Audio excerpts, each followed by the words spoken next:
इस दुनिया में लड़की होना कोई आम बात नहीं है। आज भी लड़की पैदा होना बदनसीब माना जाता है। बहुत सारे ऐसे जगह और समाज है जहाँ पर आज भी पढ़ाई लिखाई लड़कियों के द्वारा न कराना तथा इसके अलावा अनेक प्रकार की कठिनाइयाँ उत्पन्न होती है। इसी प्रकार के सामाजिक भेदभाव और लड़कियों की सामाजिक नजरिया के ऊपर में अनेक कहानी लेकर आए हैं, जिसमें एक बदनसीब लड़की की कहानी लिखा गया है। इस कहानी का मुख्य किरदार जो निभा रही है उसका नाम समीना खातून है। ऐसी सोच और मान्यताएं अब तक हमारे समाज में मौजूद हैं। यह सोच दृष्टिकोण की एक गलत और अन्यायपूर्ण तरीका है। बच्चे की जन्म लिंग किसी भी रूप में उसे बदनसीब नहीं बनाती है, चाहे वह लड़की हो या लड़का। लड़की पैदा होना समाज की समृद्धि और समानता की एक महत्वपूर्ण अंग है। महिलाओं की शक्ति और योग्यता का पहचान करना हमारे समाज को बेहतर बना सकता है। लड़कियों को शिक्षा, स्वास्थ्य, रोजगार, स्वतंत्रता और सभी अन्य क्षेत्रों में अवसरों के साथ संपूर्ण रूप से समर्पित करना चाहिए। अब भी बहुत से समाजों ने इस परिस्थिति को संशोधित किया है और महिलाओं की सामाजिक, आर्थिक और सांस्कृतिक स्थिति में सुधार हुआ है। ये उन्हें अपने पूरे पोटेंशियल का उपयोग करने की स्वतंत्रता प्राप्त है।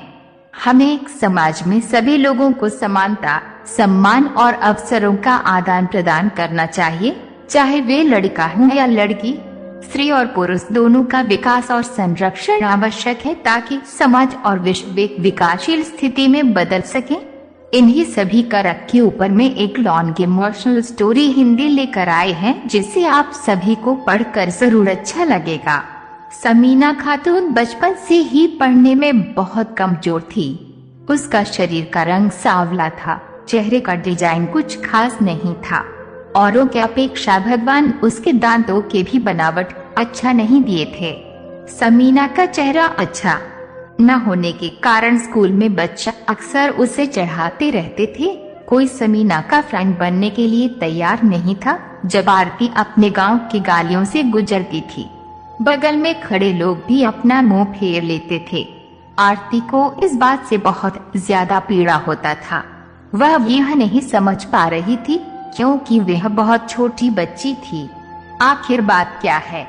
हमारे चेहरे को देखकर लोग अपना मुंह क्यों छुपा लेते हैं? आरती जब स्कूल से घर वापस आती थी तब अपने माँ से यही सवाल करती थी कि माँ, जब हम अपने स्कूल से घर आती हूँ तो लोग हमें ऐसे क्यों देखते हैं और स्कूल में भी हमसे कोई बात नहीं करता है।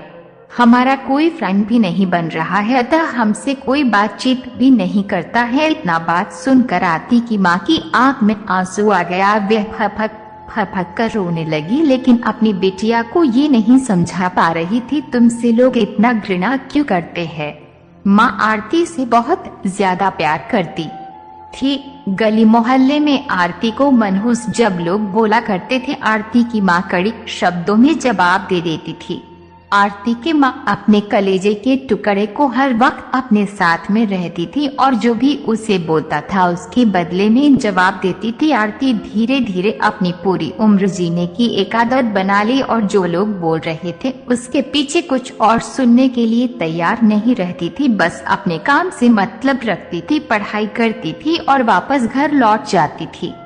धीरे धीरे आरती बड़ी होते चली गई। अब उसका उम्र शादी करने लायक हो गया था। अब उसके पापा लड़का खोजने के लिए एक गांव से दूसरे गांव में जाने लगे, लेकिन जो भी लड़का वाला आरती को देखने के आता था वह बिना पसंद किए ही लौट जाता था।